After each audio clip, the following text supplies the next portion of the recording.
The chandelier trembled as if the air itself held its breath. A pair of polished stilettos clicked sharply across the marble floor, stopping just a few steps away from a woman in a faded blue uniform.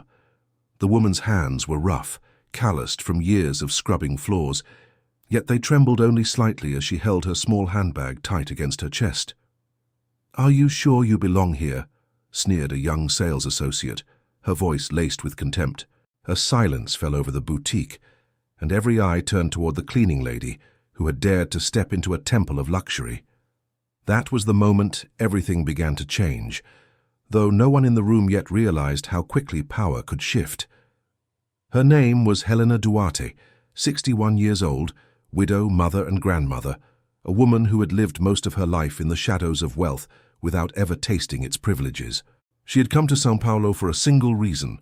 Her daughter would soon receive one of the most prestigious awards in the country, and Helena wanted to look worthy of the moment.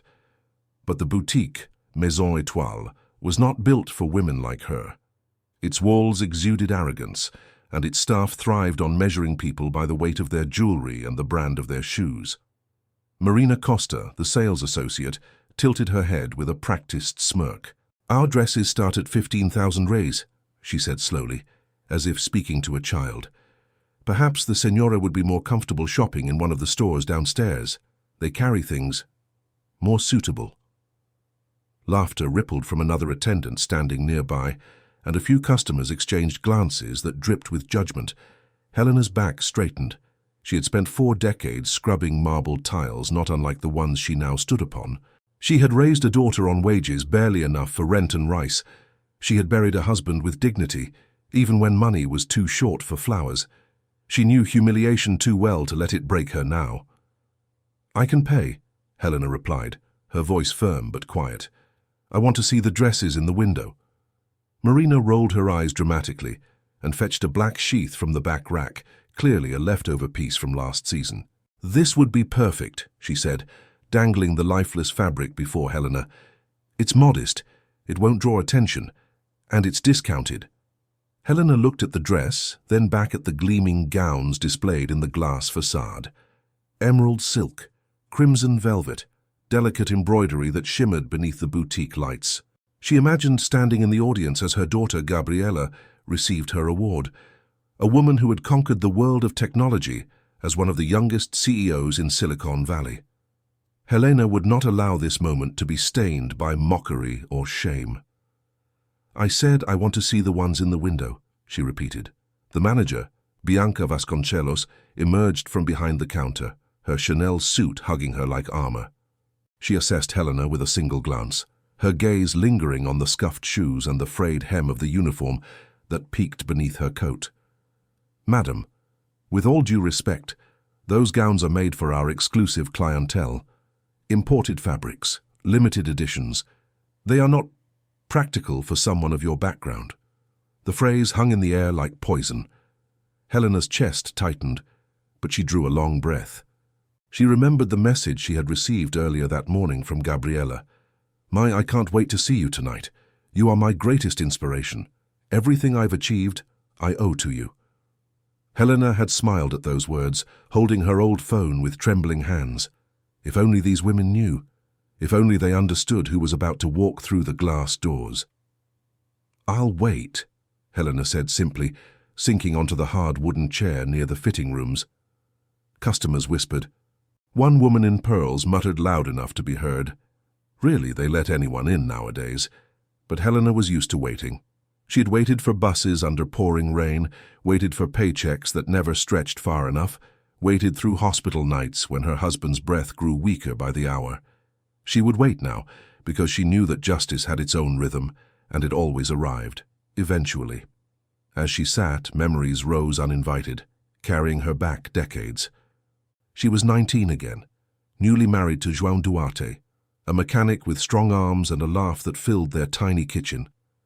They lived in a modest house in the outskirts, yet they dreamed big. João would place his palm against her belly and whisper about the child they would raise together. "If it's a girl, Helena, she'll be called Gabriela," he said once, smiling. "She will have opportunities we never had."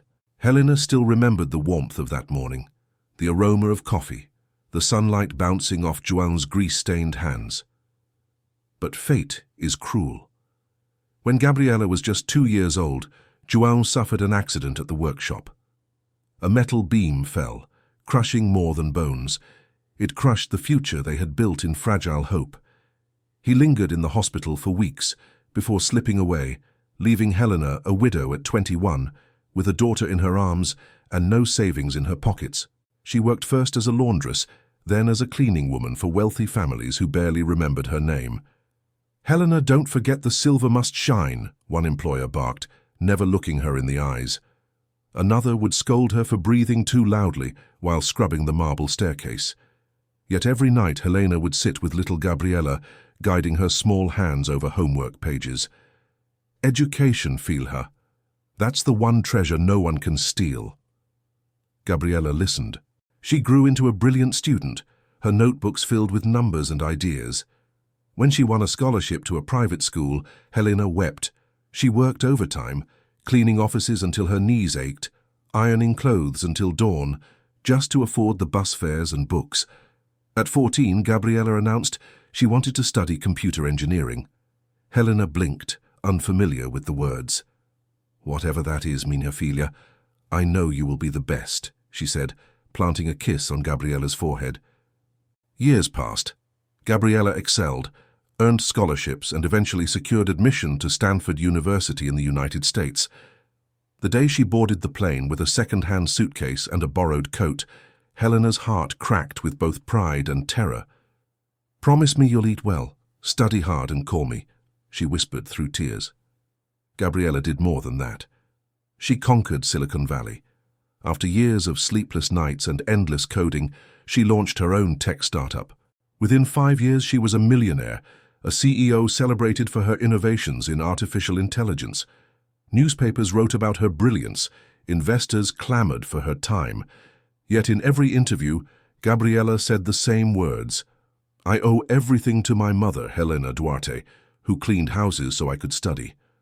And now that same Helena sat in a boutique chair, treated like a trespasser. Her phone buzzed again. A message. "Mãe, I'll be there in 5 minutes. Don't let anyone bother you." Helena smiled faintly, her eyes glistening. Let them sneer. Let them whisper. Soon the truth would walk through the door, and this room would never forget the day the cleaning lady turned out to be the mother of a CEO. The boutique clock read 2:55. Marina and Bianca whispered to each other, their laughter like shards of glass. "She's probably waiting for some cousin who works as a driver," Marina muttered. "Can you imagine? Thinking she could afford anything here." Bianca chuckled. "Well, she'll learn her place soon enough." But outside, the sound of an engine purred to a halt. A sleek black Tesla, polished like obsidian, parked at the curb. The glass doors swung open, and a woman in a tailored white suit stepped inside. She moved with the quiet authority of someone used to commanding boardrooms, her heels echoing across the marble floor. Gabriela Duarte, 34, founder and CEO of Luminatech, one of Silicon Valley's fastest-growing companies, had arrived. The air shifted instantly. Customers straightened, recognizing the face from magazine covers and television interviews. Marina's smirk faltered. Bianca's posture stiffened, but Helena, still seated, only whispered a single word. "Filha." Gabriela's eyes softened the moment she saw her mother, sitting small and humble in the corner of a boutique that had tried to shrink her further. She strode forward, ignoring the stunned silence, and bent to kiss Helena's forehead. "I'm sorry I'm late, Ma," she said gently. "Have you chosen the dress you like?" Helena's lips trembled, but she managed a quiet laugh. "They only showed me one. Something from the discount rack." Gabriela's gaze snapped to Marina, sharp as a blade. "Really? You looked at my mother and thought that was all she deserved?" The young associate's face drained of color. Bianca rushed forward, forcing a smile. "Señorita Duarte, what an honor. We didn't realize—" "No," Gabriela cut her off, her voice cold. "You didn't realize she is my mother. You didn't realize she is the reason I exist, the reason I stand where I stand today, and you treated her like she was nothing." The silence was suffocating. Customers stared, some shifting uncomfortably. Marina's lips parted as if to explain, but Gabriela's glare silenced her. Helena touched her daughter's arm softly. "Feel her. Don't waste your anger. I just want to find a dress." Gabriella nodded slowly, swallowing her fury. Then she turned to the stunned staff. "Bring us the best gowns you have, all of them. Tonight, my mother will shine." The boutique erupted in motion, attendants scrambling to fetch gowns from the racks, from the back rooms, from hidden closets where they kept the truly exclusive pieces. Fabrics of silk, satin, velvet, and lace filled the fitting area. Helena blinked at the abundance, her heart pounding. Never in her life had she imagined being treated this way, yet still doubt whispered in her mind. Did she truly belong in this world of luxury? Gabriella squeezed her hand. "You belong everywhere, Mai. Never forget that." Helena stepped hesitantly into the fitting room, clutching the first gown they had given her, an ocean blue silk dress that shimmered like moonlight on water. She looked at herself in the mirror, hardly recognizing the woman staring back. The uniform that had been her armor for decades was gone, replaced by elegance she never thought she would touch. Tears pricked her eyes. She had cleaned rooms like this, mirrors like these, polished brass handles, just like the ones glinting under the lights. But she had never been the one trying on the gowns. Gabriella stood behind her, smiling with quiet pride. "You look perfect, Mun," she whispered. Helena shook her head. "I feel like a fraud. I am just a cleaning lady. I don't belong in dresses like this. You are not just anything," Gabriella replied, her tone sharp with conviction. "You are Helena Duarte. You are the woman who raised me, who gave me everything with nothing. You deserve more than anyone here." The fitting room attendant, who until minutes earlier had sneered, now hovered respectfully, holding gowns worth more than Helena had ever earned in a year. She forced a polite smile, though her cheeks were red with shame. Customers whispered again, but now it was not mockery, it was awe. They had realized who Helena was, not a nobody, but the mother of one of the most powerful CEOs in the world. Dress after dress, Helena tried them on, a crimson gown embroidered with golden thread, a pearl-white dress that sparkled under the chandelier. Each time Gabriella nodded, encouraging her mother to see herself differently. Finally, Helena stepped out wearing a deep emerald gown with delicate crystal beads across the neckline. The room gasped collectively. Even Bianca, the manager, found herself speechless. Helena, the cleaning lady they had dismissed, looked like royalty. Gabriella clasped her hands together. "That's the one," she said softly. Helena turned, her reflection glowing back at her. She hardly believed it. She remembered hands raw from bleach, nights of aching bones, mornings of hunger suppressed for the sake of feeding her daughter. And now she stood cloaked in emerald light, her daughter beside her, their journey written in every thread. "I can't afford this," Helena whispered instinctively. Gabriella laughed gently. "Mai, please, let me give this to you. You gave me my life." Helena hesitated, then finally nodded, letting herself accept the gift. Bianca approached, her voice trembling with forced courtesy. "Ms. Duarte, this gown is one of our most exclusive pieces, imported from Paris. It's priced at 28,000 reais." Gabriella didn't even blink. She handed over her black titanium credit card. "We'll take it." The sound of the machine approving the payment was like a verdict. The boutique staff had been judged, and they knew it. Gabriella turned to her mother. "Now we'll need shoes, a clutch, jewelry. Everything has to match.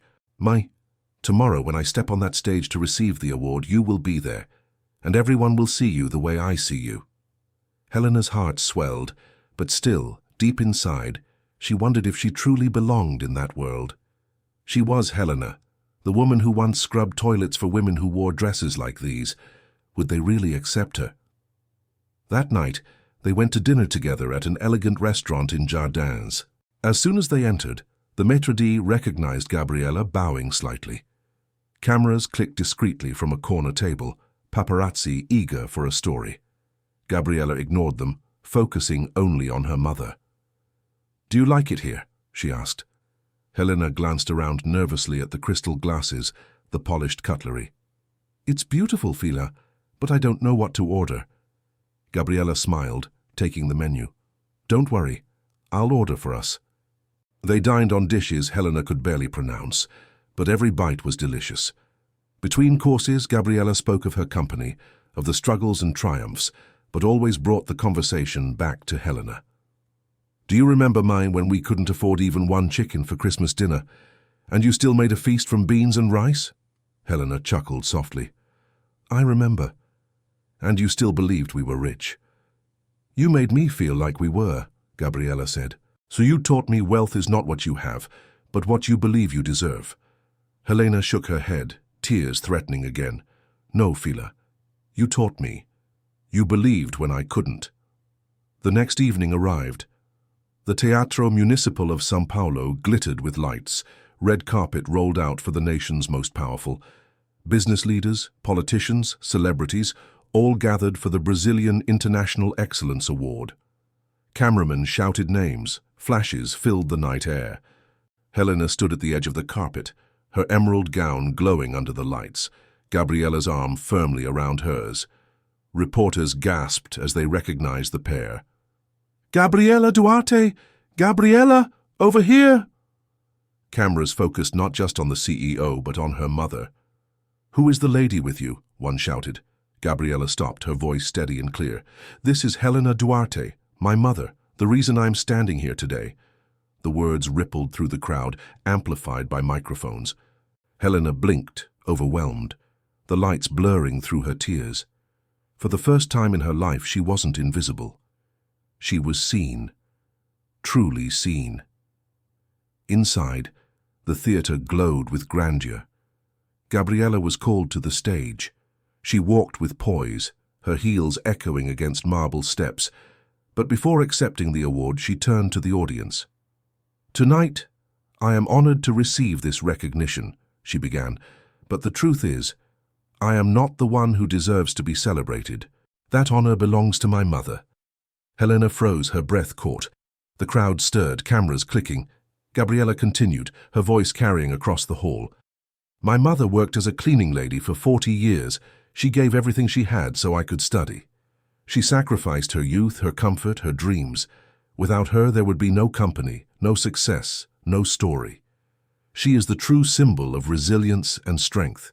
She is proof that dignity and love are more powerful than money or status." Applause erupted. People rose to their feet, clapping, cheering, some wiping tears. Helena covered her face, trembling, unable to believe what was happening. Gabriella beckoned her toward the stage. Reluctantly, Helena stood, guided by ushers, walking slowly under the spotlight. She reached her daughter, who embraced her tightly before lifting the award. "This," Gabriella said, "belongs to us."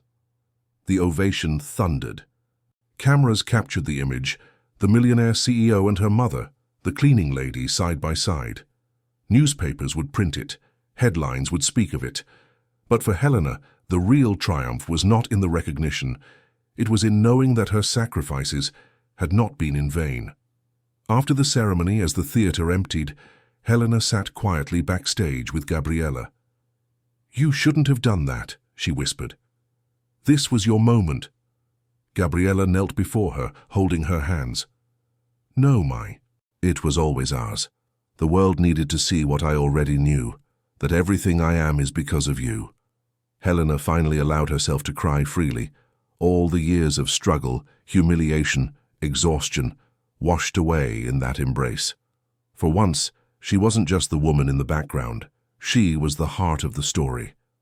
Outside, Marina and Bianca, the boutique staff, watched the coverage on a shop TV the next day. Their faces were pale. Customers whispered as they entered the store, glancing with disdain at the women who had humiliated Helena. Word had spread quickly. The cleaning lady they had mocked was now celebrated nationwide as the mother of a global CEO. Their arrogance had turned to shame. Meanwhile, Helena returned to her simple home days later. She watered her plants, greeted her neighbors, slipped back into the rhythm of her humble life. But something had changed. When she walked down the street, people looked at her differently, not with pity but with respect. And when she looked in the mirror, she saw more than a cleaning lady. She saw a woman who had fought storms and raised a daughter to change the world.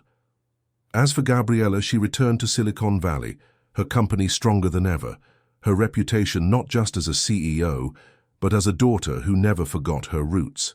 Every time she faced investors, every time she spoke to crowds, she carried her mother's lessons with her. And she knew that no matter how high she climbed, she would always stand on Helena's shoulders.